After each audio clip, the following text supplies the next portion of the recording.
So, I wanted to talk about long distance traveling by motorcycle. Look! Elk! So, in my riding career, I've done about 15 or 20 round trips from Dallas to eastern Alabama, and that's about 700 miles or 1,400 miles round trip. So I've done that 15 or 20 times. I've been to the Ozarks a couple times, to Colorado a couple times from Dallas, and to Florida. Did I say that? I don't know. And then another time I went from Alabama to the North Carolina coast, and then I went from Dallas on a trip around the state of California, which was about a 6,000 mile trip. And so from those trips, I've learned a bunch of things about how to make long distance travel more fun, more doable, more manageable. And so first you should know about me. I'm sort of a minimalist. I'm sort of Spartan, like in what I will take. I'm not into eating. I'm not into eating and seeing little, tourist traps and stuff like that. I'm just not into it. So it's very easy for me to pass those things up. And that makes long distance, covering a lot of miles, easy for me in a day.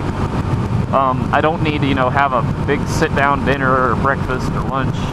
I can munch on Cliff Bars all day and, eat a big dinner once I get where I'm going. That's fine with me.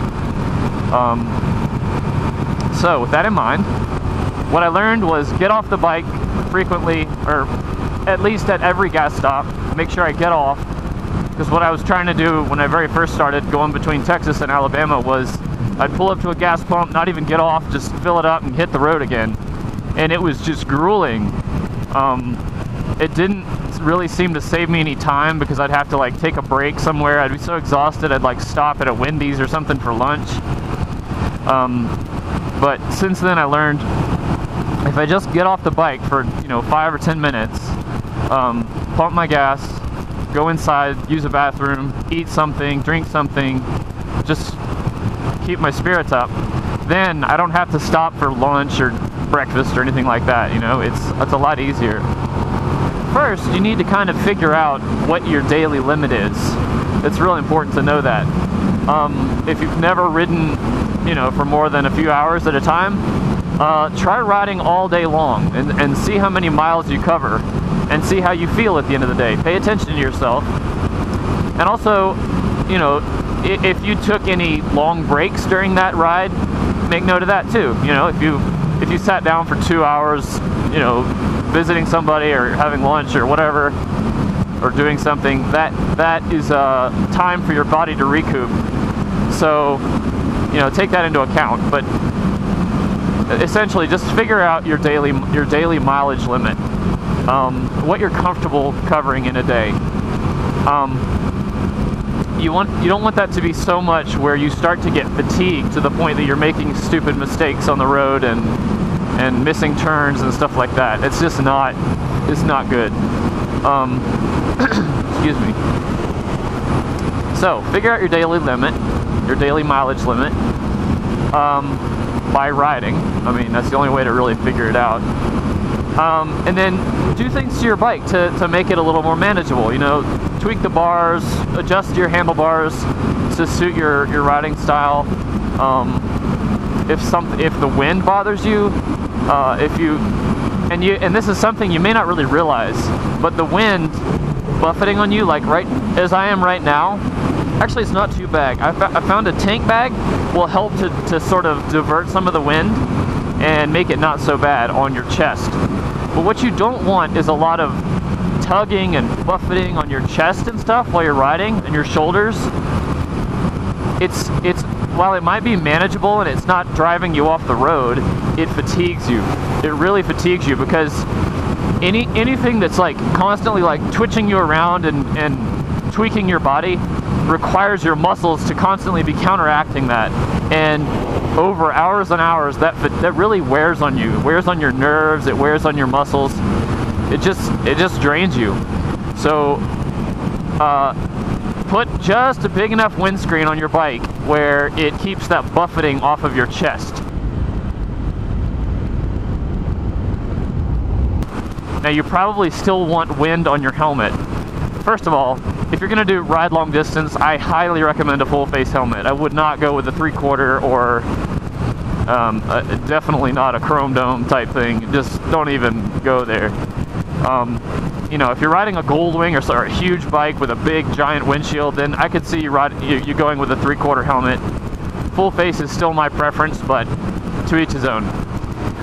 Assuming you have a full face helmet, you're still going to want wind on most of the helmet. What you can do when you're riding and you have a windshield, just pick your hand up and feel where the air goes from like that smooth push from the wind up here, where it goes to that sort of turbulent wake behind the windshield. Figure out where that little line is and just kind of feel it and follow it, and you can follow it and figure out where it's hitting you. You want that parting line, that edge of the turbulent boundary from the windshield to be hitting you right at about your neck, or just at the bottom of your helmet. That's about where I've found that it works really well. It's not going to be too loud, especially if it's hitting your neck. That's kind of the best. It's not going to be too loud, and your helmet you have full use of all your vents and everything like that on your helmet, and that's worked well for me. I pretty much always wear earplugs of some sort when I'm riding long distance. It's another thing that really keeps the edge off, and it's very soothing. When you have earplugs in, the first time you put them in, you'll just notice it's like, it's just this peace that comes over you when you're riding. It's egad, look at that. It's really peaceful. It just takes the edge off the noise and the wind. It's soothing, and it just helps to give you endurance. Okay, so earplugs, backpack. You can wear a backpack, but I really don't like to wear a heavy backpack for more than 5 or 6 hours, which is, 300 miles or so. Something about the backpack, even if you can have it like resting on your rear seat and shoulders aren't really supporting the weight of the pack, but you're still like stabilizing it, and it's the same kind of deal. If it's a larger backpack, it's gonna catch the wind and kind of buff it around, and it's just tweaking you around, and it's fatiguing you. So I found that if I wear a backpack, it's small and light. I mean, like 4 pounds, and preferably a small backpack that like fits completely behind my back and doesn't, not a big pack. And I found that's pretty manageable. Camelback, I really like using a Camelback, some kind of a hydration pouch with a little tube you can suck on. That's really nice. I'd say it kind of goes along with the earplugs. It's really it's soothing. It allows you to stay really well hydrated all the time. You can just take a sip of water whenever you're thirsty. Because, if you're trying to beat out the miles, you don't want to stop to go take a sip of water. But in the space of that, hour and a half or 2 hours that it takes to burn a tank of gas, you can really get dehydrated. I mean, especially in places like, the desert states like Arizona, Wyoming. If it's hot out, man, it'll just turn you into a piece of beef jerky quick. So, hydration pouch, really good thing. I found I can usually, even with a full face helmet, I can stick it up,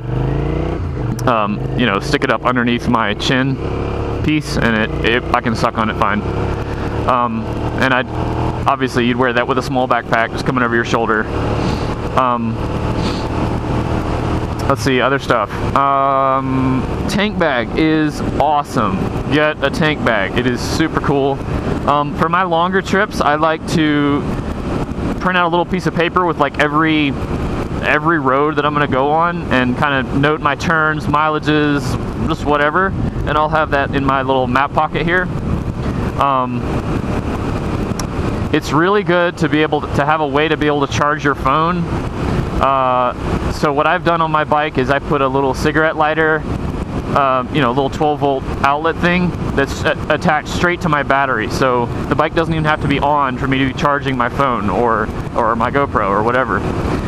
That's really nice, and it's under my back seat, so I could conceivably plug my phone in there, put it under the back seat, and like lock the back seat, and no one would even know the phone's there, and it's just charging. So that's just you know, when you're on the road all day and you're not like stopped somewhere, your phones might go dead, especially if you're listening to music, or you know, if you're using GPS or something like that. Oh, look at these clouds.